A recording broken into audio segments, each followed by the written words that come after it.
ஆரம்ப கட்டத்துல நெறைய சத்தம் போட்டுட்டு பயங்கரமா வயலன்ஸோட போயிட்டு இருந்துச்சு. நடுவுல ரொம்ப அமைதியாயிருச்சு. ரம்யாவோட கேம் பிளே பார்க்கும்போது உங்களுக்கு இப்போ ஓரளவுக்கு பரவாயில்லன்னு தான் சொல்ல முடியும். ஓகே. ஃபர்ஸ்ட் எடுத்த உடனே சத்தம், சண்டைகள் எப்பயுமே அந்த மாரி ரம்யாக்கா வந்து ஃபங்ஷன்ல இருக்கும்போது எப்படி இருந்தாங்களோ அந்த மாரி தான் உள்ள இருந்தாங்க. கொஞ்ச நாட்களா. ம், ம், ம். அதுக்கப்புறம் இப்ப போக போக கொஞ்சம் ஓரளவுக்கு விளையாடுறாங்க. ரம்யாக்கா வந்து உள்ள போய் அவங்களுக்கு எப்படி விளையாடணும்னு தெரியல. ஆனா உள்ள இருக்குறாங்க. நார்மலா இது ஒரு கேம் அப்படின்னு சொல்லிட்டு இருக்கிறது மாரி இருக்குறாங்க. ஆனா அது எப்படி விளையாண்டு கொண்டு போகணும்னு அவங்களுக்கு தெரியல. ஓகே.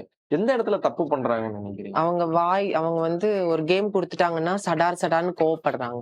ஓகே, டக்குன்னு கோவப்பட்டு திட்டிர்றாங்க. ஓகே, அதுலதான் அவங்க பேட் ஆயிடுறாங்க. மக்கள் ஓகே. பார்வையில அவங்க வந்து இந்த மாரி இருக்காங்க, சண்டை போட்டுட்டு இருக்காங்க.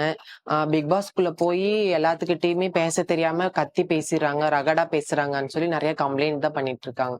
அந்த மாரி பண்ணக்கூடாது ரம்யாக்கா. ஆனா எப்பயுமே இருக்கிற மாரி தான் அதுக்குள்ள இருக்கிறாங்க. நெறைய பேர் வந்து அவங்கள வந்து நீ ரொம்ப சீன் போடுற, ரொம்ப எல்லாத்து மாரி எங்ககிட்டயும் கத்துற, இந்த மாரிலாம் பண்ணக்கூடாதுன்னு சொல்லி அவங்களோட இன்னும் பேடா தான் போயிட்டு இருக்கு. ஆனா இன்னும் நெறைய மாறணும். மாத்திக்கணும் அந்த கேம்க்குள்ள ரம்யாக்கா நெறைய மாத்திக்கணும். எங்களுக்கே அதுதான் கொஞ்சம் கஷ்டம். நல்லா விளையாடுவாங்கன்னு சொல்லிட்டு நாங்கலாம் எதிர்பார்த்துட்டு இருந்தோம். நல்லா எங்க விளையாடுறாங்க. நாங்க வந்து குறை சொல்ல முடியாது. மக்கள் பார்வையில நெறைய வந்து பேடா தான் சொல்றாங்க. ஆனா அது நெறைய மாத்திக்கணும்னு ரம்யாக்கா கிட்ட நாங்க